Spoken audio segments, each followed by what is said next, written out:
Hey, it's Chris. Marvel Dice Throne. I'm finally in.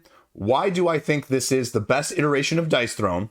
What do you need to know about it? If you were like me and you didn't like the previous seasons of Dice Throne, why does this slightly change things up? How is it slightly better? And why do I have it now? And why is it going to stay in my collection? Let's talk. So at the beginning here, I did not like, as I mentioned, season 1. I did not like season 2. I had season 1. I got it in a trade. I sold it. I got season 2 on Kickstarter with the battle chest. I sold it.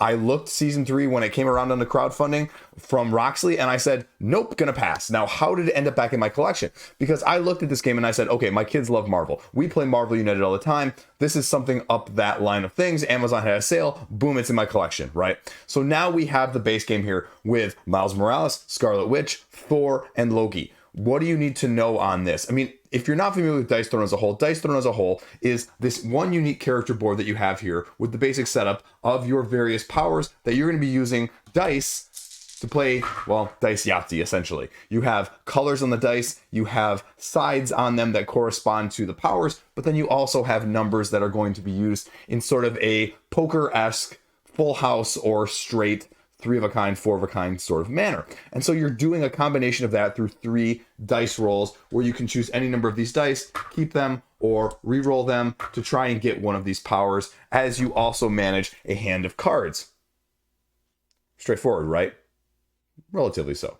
With the use of these cards, you're going to have the ability to mitigate the dice rolls in terms of the orange powers. You're going to have blue powers that are playing during your main phase, including powers that will upgrade the ones that are on the board in the first place to make the powers a little bit stronger, a little bit more asymmetric as you play, making each game a little bit different. And then each of these various heroes or villains are bringing something asymmetric in addition in the terms of tokens that are going to be representing additional asymmetric powers that are going to be represented on this sheet right here, that it runs you through both on the front and the back of how to play, and then what each of these actually does, consequently, when you play them or when they interact with other people on the table. Now, this is primarily a 1 versus 1 game. Let's not kid ourselves. Now, have I played 2 versus 2? Actually, we have done quite a bit of 2 versus 2. And so that's sort of the interesting dynamic that I didn't think I would enjoy as much. This is not going to be a heavy strategic battler in a 2x2 because you're going 1, 1, 1, 1.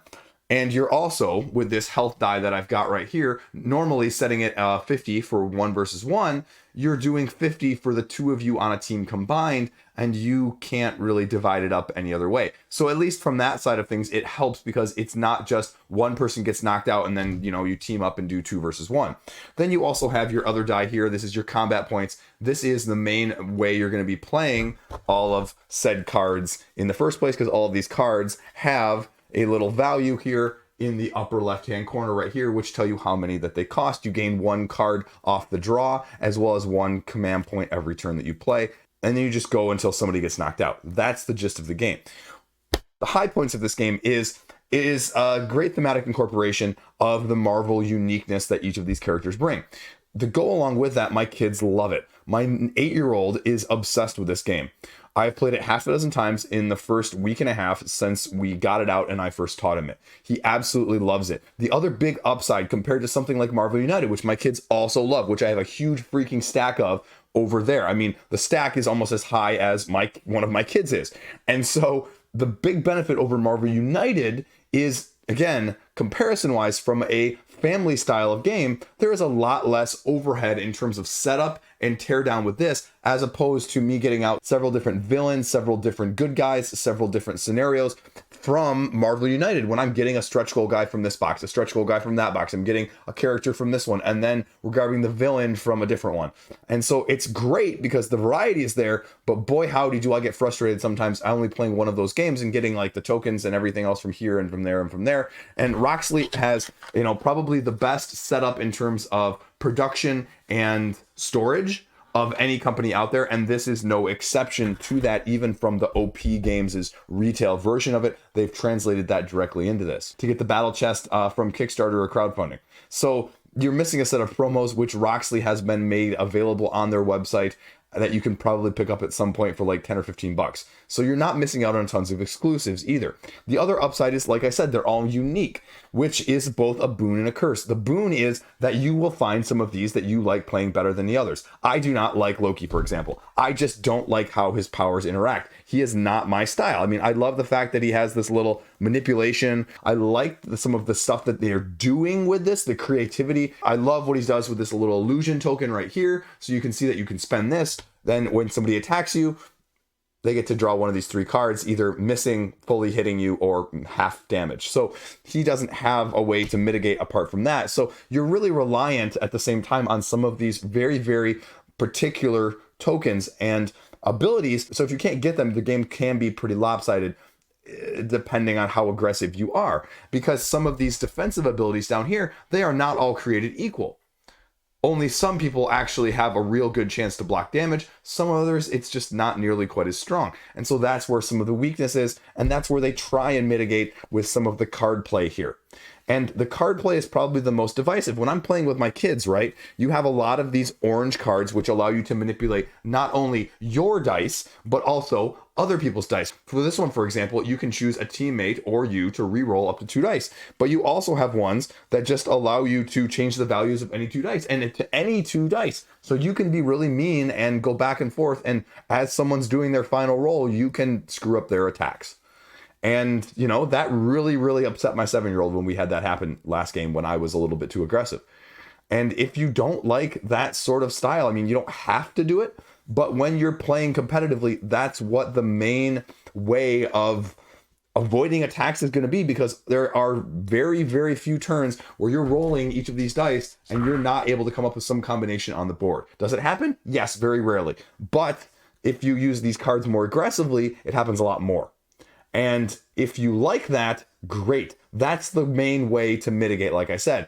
If that's going to drive you crazy like my 7-year-old to throw a temper tantrum and table flip, well, then this game is probably not going to be nearly as strategic for you, or it just shouldn't be for you altogether. Like I said, I feel like there is a certain play style that is suited to all of these, and you're not going to like some of them. You're going to play them, and you are just not going to like it. I'm not a big fan of Loki. I'm not a huge fan of Thor. Thor is a little bit too simplistic for me. I like Scarlet Witch with how she manipulates the dice more asymmetrically. Now down below here, you can also see that I have gotten Black Widow and Doctor Strange. I like both of these a lot better than any of the ones in the core box. So right now for me, my ranking is Strange, Black Widow, and then Scarlet Witch. But your mileage may vary. I don't even have Captain Marvel or Black Panther. So they're all unique. The problem is, even with 4 in the base game, it might get a little bit samey. And so you almost need to get one of the other two, personally speaking, because I just don't want to play the same one every single time, because there's not enough variety